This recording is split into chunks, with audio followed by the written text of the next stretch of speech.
نحمده ونصلي على رسوله الكريم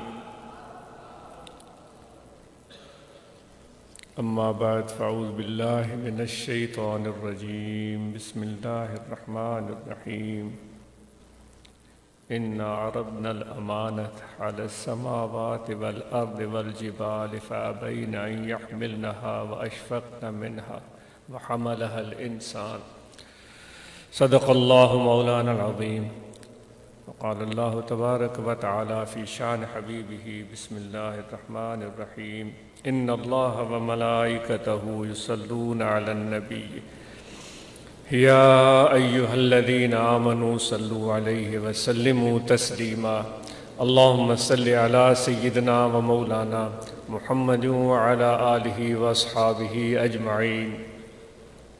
معزز حاضرین اور انٹرنیٹ کے ذریعے منسلک ناظرین، سامعین، خواتین، مرد، حضرات اور نوجوان، السلام علیکم ورحمۃ اللہ وبرکاتہ. آج ہمارے اس باہمی ربط کا وجہ ہے، مقصد ہے، غرض ہے، اور امید ہے کہ ہم سب کو اس چیز کا علم ہوگا. شاید ابھی جو تھوڑی بہت کارروائی چلتی رہی اس میں بھی ہم نے اس کے متعلق سنا ہوگا کہ ہم سب اللہ تبارک و تعالیٰ کا ذکر اور اس کی یاد اور اس کی محبت کے لیے اکٹھے ہوئے ہیں. جتنے بھی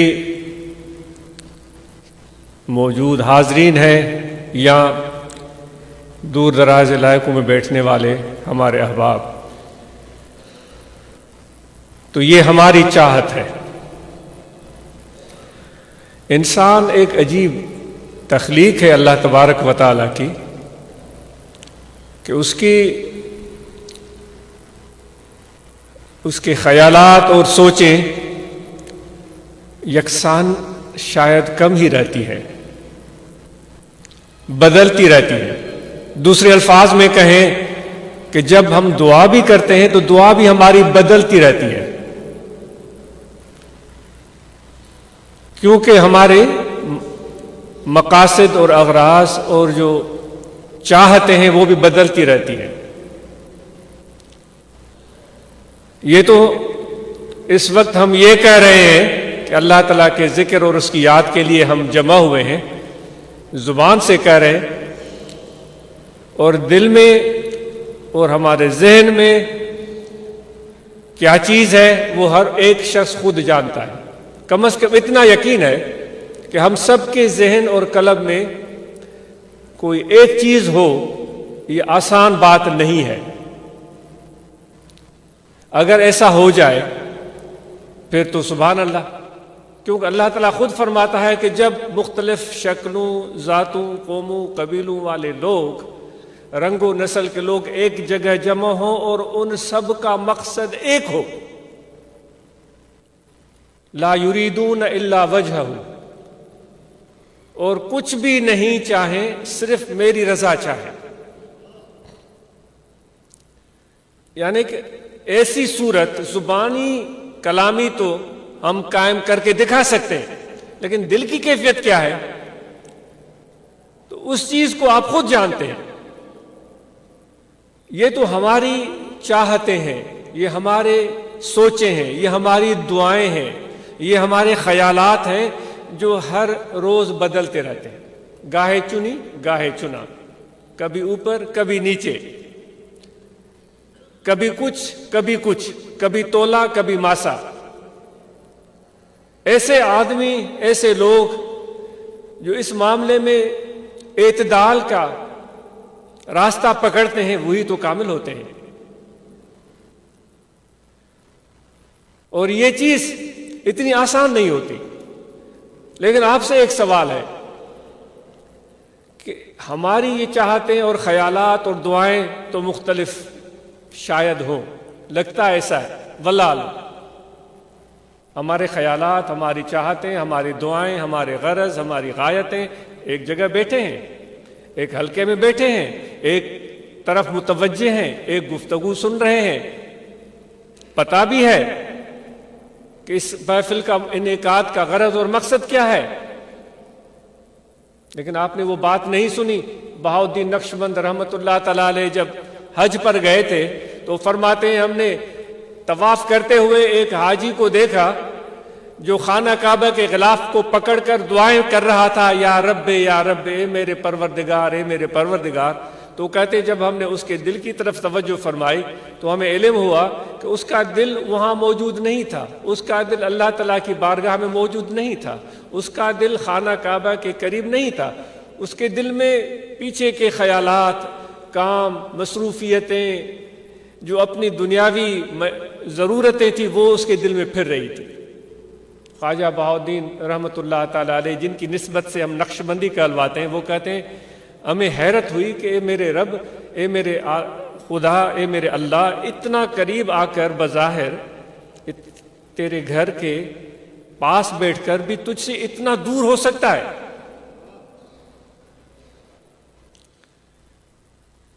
یہ چیز تو اس واقعے سے بھی نمایاں ہو جاتی ہے، لیکن سوچنے کی بات یہ ہے کہ خدا کیا چاہتا ہے، اللہ کیا چاہتا ہے، اور اس کی چاہت اور اس کی تمنا یا اس کا ارادہ ہم سے، ہمارے متعلق کیا ہے۔ جو یہاں بیٹھے ہوئے ہیں، جو دور بیٹھ کر سن رہے ہیں، ان سے خدا کیا چاہ رہا ہے۔ مجھ جیسا خطا کار انسان اس قابل تو نہیں ہے اور نہ اتنا علم ہے، لیکن جو اولیاء اللہ نے فرمایا ہے، جو اولیاء اللہ کی تعلیم اور ان کی ارشادات سے بات معلوم ہوئی ہے، اس کے مطابق ہم کوشش کرتے ہیں۔ آپ سے سوال ہے، آپ کیا سوچتے ہیں کہ اللہ تعالیٰ اس وقت کیا چاہ رہا ہے؟ کیونکہ ہم بظاہر تو اس کے نام پر جمع ہوئے ہیں، اس کی محبت میں جمع ہوئے ہیں، اور پھر اپنے ارادوں کی بات ہوئی، دعاؤں کی بات ہوئی، اس میں بھی یہ بات کچھ اونچ نیچ کا شکار نظر آ رہی ہے۔ لیکن خدا کیا چاہتا ہے، یہ تو بات بڑی اہم ہے، بہت ہی زیادہ اہم ہے۔ خدا جو چاہتا ہے اس کی چاہت کو سمجھ لینا، اس کو پا لینا، یہ بھی بہت بڑا علم ہے۔ اس کو معرفت بولتے ہیں، اس کو معرفت بولتے ہیں۔ تصوف کی راستے پر چلنے کا مقصد ہی یہ ہوتا ہے کہ اللہ تعالیٰ کی چاہت کیا ہے، اس کی مرضی کیا ہے، اس کی خوشنودی کیا ہے، اس کی پسند کیا ہے، اس کو سمجھ لے۔ حضرت بایزید بستامی رحمۃ اللہ علیہ فرماتے ہیں کہ جب تک ہمیں اللہ تبارک و تعالیٰ کی قربت اور معرفت نہیں ملی تھی، ہم تمنا میں تھے، تڑپ میں تھے، تو پھر ہم خدا سے دعائیں کرتے تھے، اے میرے خدا مجھے یہ بنا دے۔ ان کے الفاظ ہیں، میں اپنی طرف سے نہیں کہہ رہا، ان کے الفاظ ہیں۔ خدا، اے میرے رب اللہ مجھے یہ بنا دے، اے میرے اللہ مجھے وہ بنا دے، اے میرے اللہ مجھے یہ دے دے، اے میرے اللہ مجھے وہ دے دے۔ فرمائشیں۔ وہ رومی رحمۃ اللہ تعالیٰ علیہ کا واقعہ یاد آتا ہے کہ ایک شخص نے غلام خریدا تھا۔ ہم ابدیت کی بات کرتے ہیں، خدا سے جو ہمارا رشتہ ہے وہ ابدیت والا ہے کہ ہم اللہ کے بندے ہیں۔ ایک شخص نے ایک غلام خریدا، گھر میں لے کر آیا، اور نیا بندہ تھا تو اس کو اس کی دلجوئی کے لیے ان سے گفتگو کرنے لگا اور اس سے محبت اور پیار سے پوچھنے لگا۔ وہ اس کو چند 100 دیناروں کے عوض خرید کر لے آیا تھا۔ اس زمانے میں غلاموں کی خرید فروخت ہوتی تھی، تو وہ شخص لے کر آیا، اس کی دلجوئی کے لیے اسے پوچھنے لگا کہ مجھے اپنا نام تو بتائیں، آپ کا نام کیا ہے؟ اس نے یہ کہا ہوگا کہ میرے غلام ہو سکتا ہے، کیونکہ وہ کہنے کا حق تھا، کیونکہ اس نے اس کو پیسوں کے عوض خریدا تھا، اس کا مالک بن گیا تھا دنیاوی لحاظ سے۔ اے غلام تیرا نام کیا ہے؟ کہہ سکتا ہے۔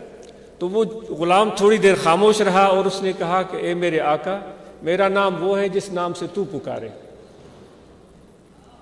تو اس کو حیرت ہوئی کہ یہ اپنا نام بھی نہیں بتا رہا ہے۔ عجیب انسان ہے. تھوڑی دیر کے بعد پوچھا کہ اے میرے غلام مجھے یہ بتا تجھے کھانا کون سا پسند ہے. تھوڑی دیر وہ پھر خاموش رہا اور خاموش رہنے کے بعد کہا کہ میرے آقا جو تجھے پسند ہے میرے لیے وہ مجھے پسند ہے.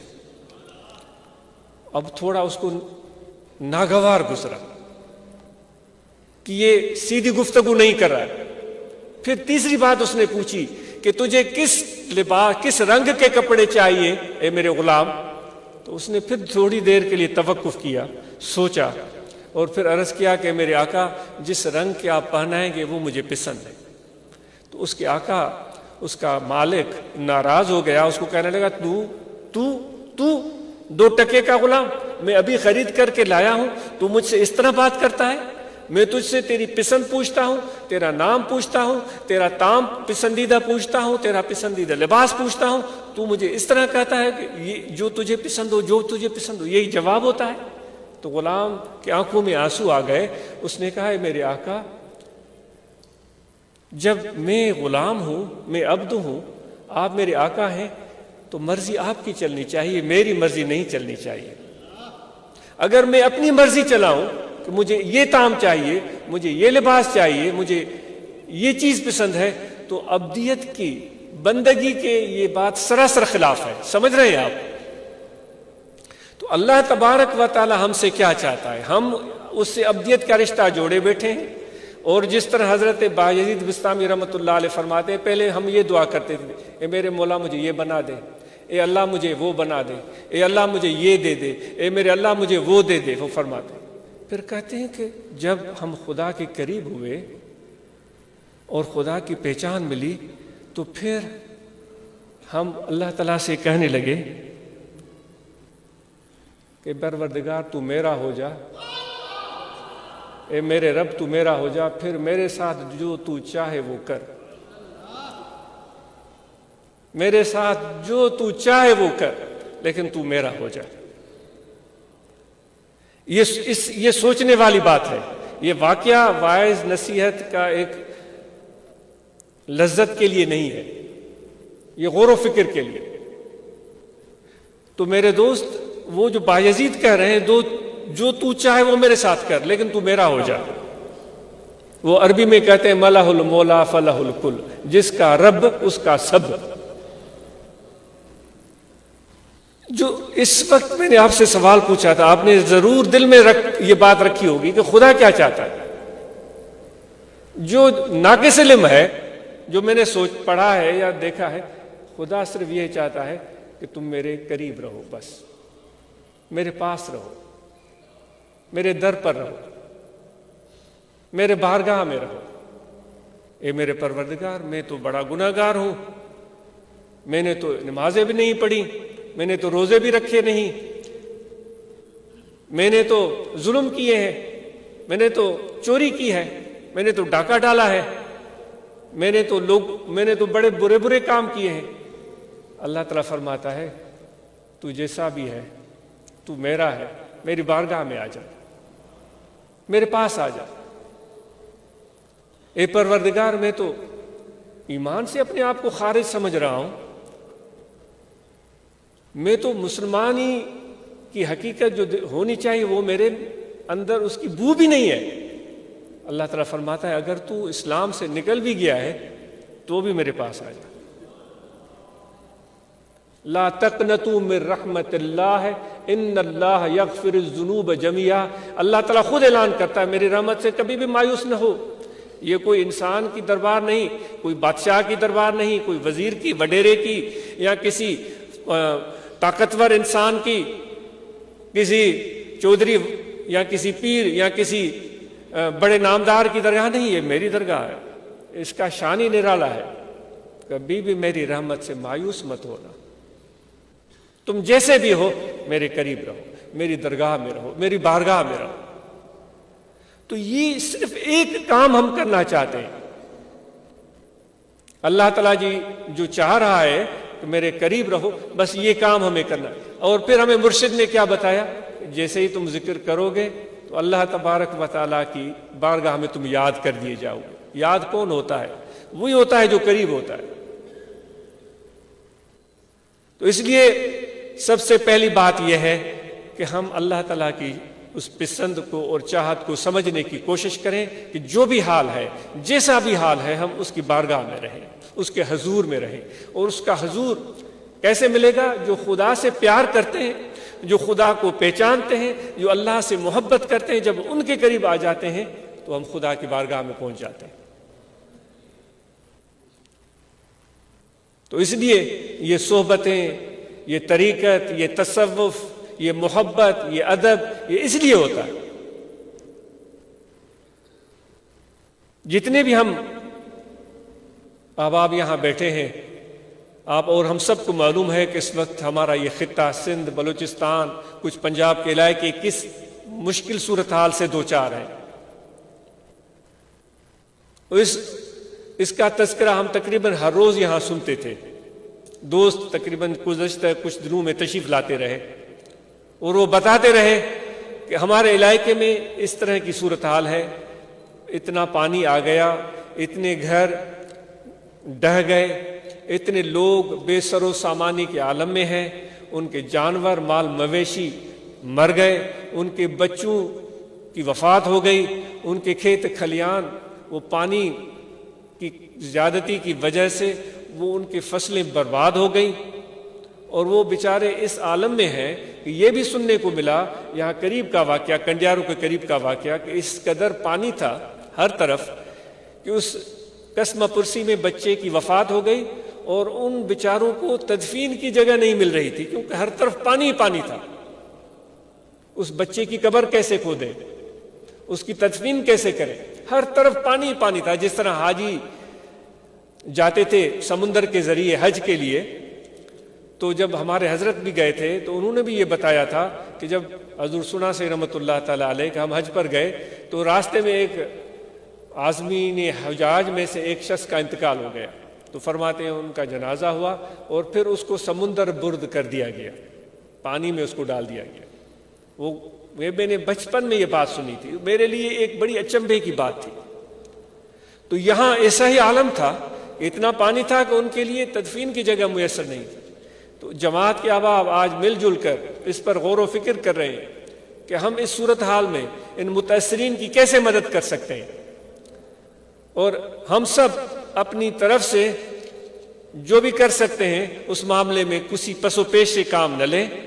جو ہمارے آس پاس ایسے صاحب ثروت لوگ بستے ہیں تو ان کے ذریعے ان لوگوں کی مدد کریں، اپنی طرف سے ان لوگوں کی مدد کریں۔ یہاں ایک دوست آیا تھا، اس نے بتایا کہ ہمارے علاقے میں اتنی زیادہ سیلابی صورتحال پیدا ہوئی کہ لوگ بیچارے بے گھر ہو گئے۔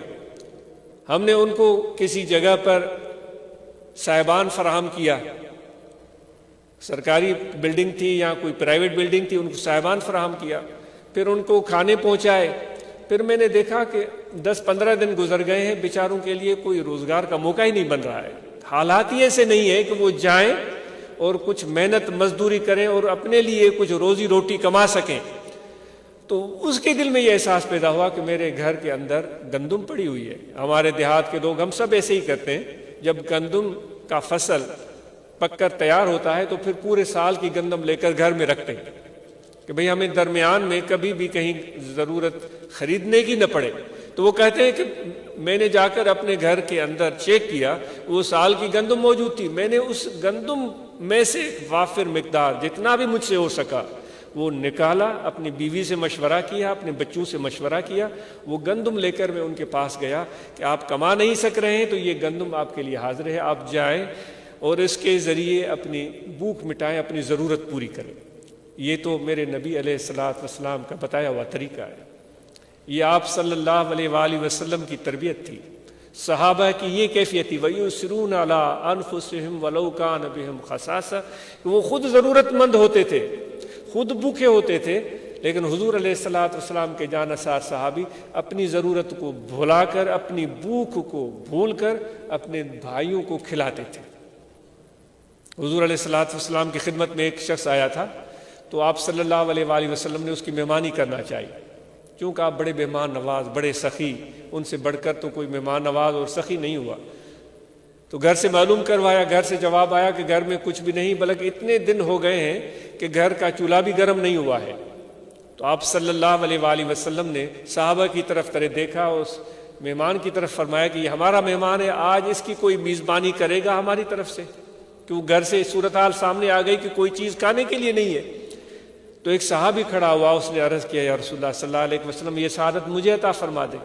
اس کو لے کر گئے اپنے گھر کی صورتحال یہ تھی کہ اتنا سا کھانا تھا کہ جس کے ذریعے وہ اپنے بچوں کا پیٹ بھر سکتے تھے، ان کے چھوٹے بچے بھی تھے۔ تو ان کی بیوی کہنے لگی کہ یہ تو یہاں ہمارے پاس تو اتنا قلیل مقدار میں کھانا ہے کہ ہمارے بچے بھی نہیں پیٹ بھر سکتے، اوپر سے آپ مہمان لے کر آئے۔ اس کو بتایا کہ یہ کوئی عام مہمان نہیں ہے، یہ حضور علیہ الصلوۃ والسلام کا اپنا مہمان ہے، انہوں نے مجھے عطا کیا۔ تو پھر یہ قصہ مختصر، وہ کہتے ہیں کہ وہ بچوں کو کسی بھی طریقے سے چھوٹی موٹی چیزیں دے کر ان کو سلا دیا۔ بچے تو سو جاتے ہیں جب ان کو سلانے کی کوشش کی جائے۔ پھر انہوں نے کھانا بنایا جو بھی تھا، جتنا بھی تھا، اور کھانا رکھا، اور مہمان نے کہا کہ میں تب تک نہیں کھاؤں گا جب تک آپ بھی شامل نہ ہو جائے، اور وہ اصرار کر رہے تھے کہ آپ کھائیں۔ وہ کہہ رہے تھے کہ آپ بیٹھیں گے تب میں کھانا کھاؤں گا۔ تو ان دونوں میاں بیوی نے، ان صحابہ اور صحابیہ نے مشورہ کیا کہ کوئی حکمت عملی اختیار کی جائے، کیونکہ کھانا اتنا تھوڑا ہے کہ ایک ہی آدمی بمشکل پیٹ بھر سکتا ہے، کہاں ہم تین۔ وہ تینوں بیٹھ گئے، اور کسی حکمت عملی سے ان دونوں میاں بیوی میں سے کسی ایک نے وہ جو چراغ تھا اس نے کوئی ہاتھ مارا یا کوئی ایسی حرکت کی جان بوجھ کر کہ وہ چراغ بجھ گیا، اندھیرا ہو گیا۔ اب وہ منہ ہلا رہے ہیں، ہاتھ بھی آگے کر رہے ہیں، اور اس طرح تاثر دے رہے ہیں کہ ہم کھانا کھا رہے ہیں، اور مہمان کھا رہا ہے کہ یہ بھی کھا رہے ہیں۔ انہوں نے ایک نوالا بھی نہیں لیا، اور مہمان نے پیٹ بھر کے کھانا کھایا اور وہ سو گئے، اور مہمان کو پتہ بھی نہیں چلا، اس نے سمجھا انہوں نے بھی کھانا کھایا، اور وہ بھی دونوں سو گئے۔ جب صبح وہ صحابی اس مہمان حضور علیہ الصلوۃ والسلام کو لے کر آپ کی بارگاہ میں پہنچے، جیسے ہی پہنچے انہوں نے تو ذکر بھی نہیں کیا کہ ہمارے بچے تھے، وہ بھوکے تھے، ہم میاں بیوی تھے، ہم بھی بھوکے تھے، کھانا تھوڑا تھا۔ ہم تو بڑی کہانی بناتے ہیں، میں اپنی بات کرتا ہوں، مجھے بڑی شرمندگی ہوتی ہے، ہم بڑی کہانی بناتے ہیں، میں نے یہ کر دیا، پھر میں نے وہ کر دیا، پھر میں اس طرح کیا، میں نے پھر اس طرح کیا۔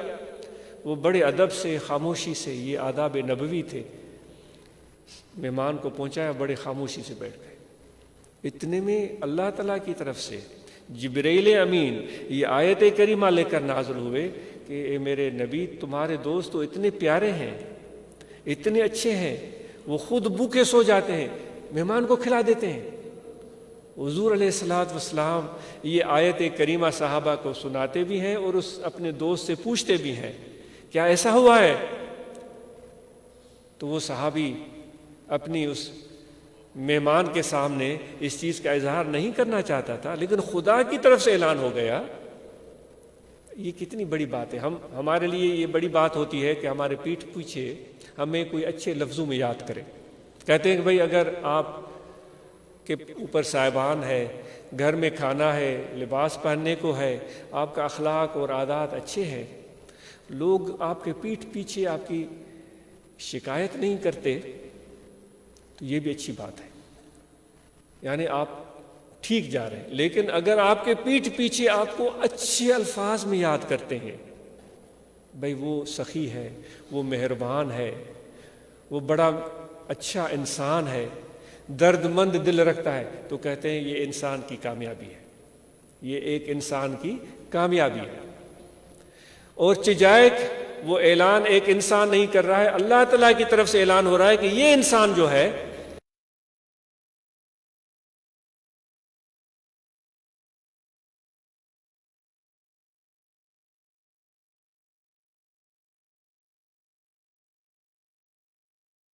اور انشاءاللہ ہم اس معاملے میں آپ کے ساتھ جتنا بھی مل جل کر بحیثیت ایک جماعت آپ کی خدمت کر سکے ہم کریں گے۔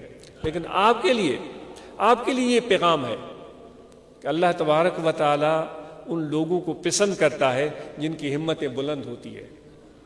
ان اللہ یحب المعالی الہمم، جن کی ہمتیں بلند ہوتی ہیں، جن کے حوصلے بڑے ہوتے ہیں،